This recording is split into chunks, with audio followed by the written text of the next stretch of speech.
Hello everyone and welcome back to my channel, not the podcast this time. Today I am going to be filming a kind of quarter 1 roundup video of everything I knit from January to March of this year 2024. So it is not the podcast, but if you are new here, I usually do a bi-weekly knitting podcast on this channel, hence the channel name, Knit Witch Podcast. Today we're doing something a little bit different, but if you enjoy anything that you see here, feel free to check out my podcast episodes. So like I said, we're going to be doing a roundup of everything I've knit so far in 2024, but I'm also going to be mentioning some other things that I've done, like pattern releases and collection launches for my yarn dyeing business and my pattern writing business. I guess it's technically a business, whatever. So today's also a rare glasses off episode for me. I could not stand the glare. Also, if you are a regular podcast viewer, you will notice this is not my typical location. I am in a different and more secret spot, equally as on the floor as my usual episodes, but just in a different location.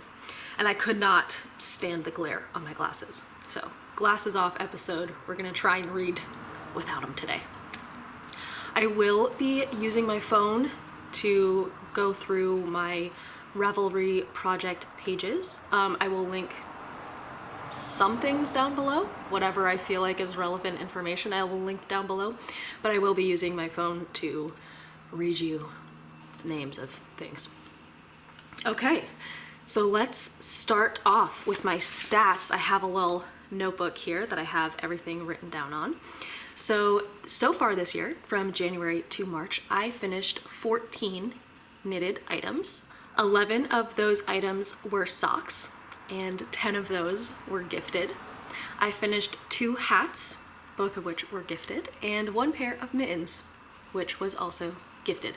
So if you add up all those things, do the math on that, I knit 14 items, right? And 13 of them were gifts, which kind of tracks for me because that's just, if you watch the podcast, you'll know I just knit for everyone else in my life. And it did actually shock me that I only made 1 item for me because I get so much joy out of knitting that it's almost like every project I make is for myself, just in the happiness aspect of it. And the fact that I only have 1 finished object for myself is interesting, to say the least. So now it is time to look in chronological order on Ravelry. So the very first, I also forgot to mention, I don't have the majority of the items. Since they were gifted, I do not have them here with me. I only have 2 physical items to show you. Everything else will just be pictures on the screen. So I hope that's all right with you, but we're just gonna do pictures because I don't want to make everyone give their gifts back to me so I can show them to you. And if you watch the podcast, you will have seen all of these before. So the very first finished object of 2024 is the red socks that I knit for my boyfriend. These also tie into pattern releases, but I'll talk about that later because I know that's not interesting to everyone. So the very first finished item of 2024 was the red ribbed socks for my boyfriend. I started those on January 1st and I finished them on January 7th of 2024. The next finished item is the pair of socks that I knit for my sister. They were supposed to be camo inspired, but they just came out green and black. She still loves them regardless. I started those on January 6th and I finished them on January 16th. Also, sneaky pattern release. So, third finished object for 2024 is the fingerless mittens that I knit for my boyfriend. I started those on January 6th as well and finished them on January 17th. Then I have a pair of commission socks. I do knit commissions for people in my life. What day did I start these? January 22nd is when I started these and I finished them on February 3rd. Next up, I knit another pair of socks for my boyfriend, surprise, surprise. Started these on January 18th and finished them on January 3rd. This was also a sample for pattern release later in the year. Then I have a pair of gray socks that I made for my coworker because, you know, she saw that I was knitting socks for people and was like, I really like those gray ones you made. And so I made her a pair of gray socks that, spoiler alert, I really hated knitting because gray ribbed socks is like the most boring thing, in my opinion, that I could have ever made. But started those on February 3rd and finished them on February 13th. Next up, we have our first hat, which I do actually have here to show you.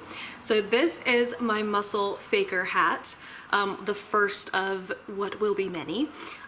So it's the same concept as a Mussel burra hat. So it has two different crowns. The reason I call it a Mussel Faker is that I don't know if you'll be able to see it, but I do little spiralized, maybe you'll be able to see it this way better, spiralized crown increases and decreases, instead of the cross shape that she calls for in the pattern. I just prefer the way that a circular crown fits me and everyone that I knit for. But double-ended crown, and then you just kind of like fold it in on itself, and then you get a double thick hat. So this is the first one that I knit. This is knit out of Old Rusted Chair in the colorway Don't Forget Your Shades. This, I don't know if she still has this base, it's just a single ply, but the way that the color takes on a single ply is like insanely beautiful. So if you ever see a single ply yarn, let me show you the other side too, because this side's more pink. If you ever see a single ply yarn, you can totally snatch that baby up and make yourself a little Mussel burra or Mussel Faker hat. I had people ask me if I was gonna release a pattern for this. I am not. I kind of just winged it, and I just did 8 evenly spaced increases and decreases instead of the ones that Isolde calls for in the pattern. I don't want to release a pattern because I don't want to steal all of the work that went into it. So I will not be releasing a pattern for that. I started that on January 7th and finished it on February 15th. So that was more of a long-term project. That's kind of just my car ride knitting, or in the dark knitting, as I like to say, because it's just plain stockinette. So first of many Mussel Fakers. Next up, I have a pair of socks, the one and only thing that I knit for myself. This was also a pattern sample. I started them on January 13th and finished them on February 22nd. So again, kind of a longer term sock project, which is strange for me because usually I have socks finished within a week or two. This one was, what is that, 6 weeks? 5 weeks? Whatever. I don't have them with me, which is ironic because they're the only thing for myself. I don't have them with me because they are in the laundry basket and I don't want to show you my dirty socks. So love those, love that yarn base. It's amazing, non-superwash, the softest yarn ever. Loved those, continue to love them, that's why they're in the laundry basket. After that, I knit my coworker a second pair of socks. These ones are a very neon bright shade of red. I started them on February 18th and finished them on March 5th. Then I knit another pair of ribbed socks, this time for my best friend Noelle, in this beautiful shade of purple. I started those on February 25th and finished them on March 11th. Next up is another pair of socks, what a shocker. These ones are the blue and orange pair that I knit for my boyfriend. I started these on February 14th and finished them on March 17th. Then my sister was in town and she requested a new hat, so of course I had to oblige, and so I knit her a hat.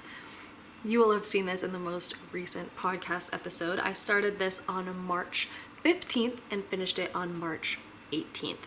And I love the way that the crown crown decreases came out on this guy, so a pattern may have to come for that one. We are rapidly approaching the end. We only have 2 projects left. The first one is this pair of really sporty striped socks that I knit for a commission. I started these on March 6th and I finished them on March 25th. Now, for the final finished object, I do have them here with me.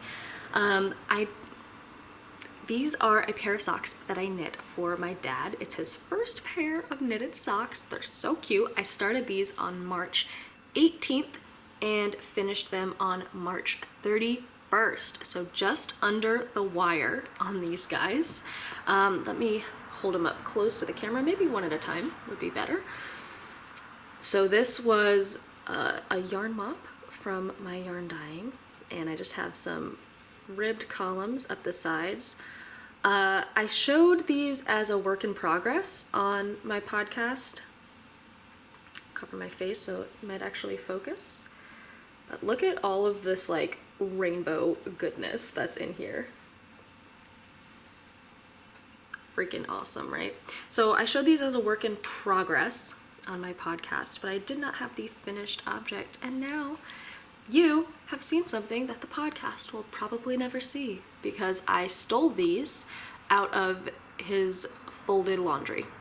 It was like, you know, all folded and out on the counter ready to be put away, and I stole these because I was like, I need to film a video with these guys. So you, if you are a podcast viewer, may never see these again. But they are done nevertheless. So that is all of the things that I knit from January to March, and now we will talk about other things that I have done in that time span. And I am going to take a sip of coffee. It is iced today, iced coffee, because it's April 9th and it's already 70 degrees. I live in Rhode Island, and 70 degrees in April is definitely an anomaly, because April is kind of one of those times where it could be summer or it could be a blizzard. So all right, so I mentioned that I have released 2 knitting patterns in 2024 so far. The first one is called a better ribbed sock, and you probably have noticed that the vast majority of socks that I knit so far this year were out of this pattern. It's because when you knit socks as a gift for someone, or as a commission or whatever, if you're knitting socks to give to someone else, you want to make sure that they fit that person's feet, right? And the best way to do that, in my opinion, is to knit a ribbed sock so that it will stretch, because you're probably not going out and measuring the circumference of this recipient's feet every time you knit socks for someone. So I always opt for doing a ribbed sock. It makes sure it fits them really nice on the leg as well, because you can't really judge the size of someone's ankle all the time. Whole big thing. I'm sure you understand what I'm trying to say. So I created this sock pattern because I freaking hate knitting 2x2 ribbing. And yes, it works with majority of stitch counts that you're going to be knitting socks in. 2x2 ribbing is just fine, but I personally hate it, and I wanted to do something with just, you know, a little more pizzazz. So I just conjured up a little combination of a 3x2 rib and a 2x2 rib and stuck all those, you know, jumbled all those columns together. Excellent way of describing it, right? So it's just a mixture of 3x2 and 2x2 ribbing that keeps the sock really nice and stretchy, but also just adds a little bit of fun, so you're not just knit 2, purl 2 the entire time you're knitting the sock, because that drives me crazy. So that was the first pattern that I released. That one is completely 100% totally free. It's only in 1 stitch count currently. It's only written for 64 stitches, but with these socks for my dad, these are a 72 stitch sock. I tested out some configurations of knit columns that I actually really enjoy, so I will be grading that better rib sock pattern for 72 stitches in the near future. It will still be 100% free. I'm just going to grade it for the next size up, because I found, like I said, a configuration that I think works well and is, you know, engaging enough and not super boring. The second knitting pattern that I released this year is called Broken Rib or Garter Rib. A little cheeky SEO optimization there. So they are a broken rib sock. You will also probably have noticed that if socks that I made were not out of my better rib sock pattern, they're in my broken rib sock pattern because it's just what I was feeling at the time. So this pattern is available in 3 sizes, but I, again, can totally grade more sizes. I have it kind of like previewed in my head what other sizes would be like in like chart form. So I have it like pre-graded up here. If you need it in a smaller size or a larger size, can totally accommodate that and we'll write it up for you. But as for right now, it's available in 3 sizes and it is listed for $3, but it is a pay what you can type of pattern download. So there are coupon codes that allow you to get it for either $1 or for free. So up to you, whatever you feel like, whatever is in your budget, I have coupon codes to accommodate that. So that is my second pattern release, and I really love a broken rib sock. It's just like, it's stretchy and you get to knit stockinette every other round, which is like I said, I hate knitting 2x2 rib for the entire sock. It just drives me nuts.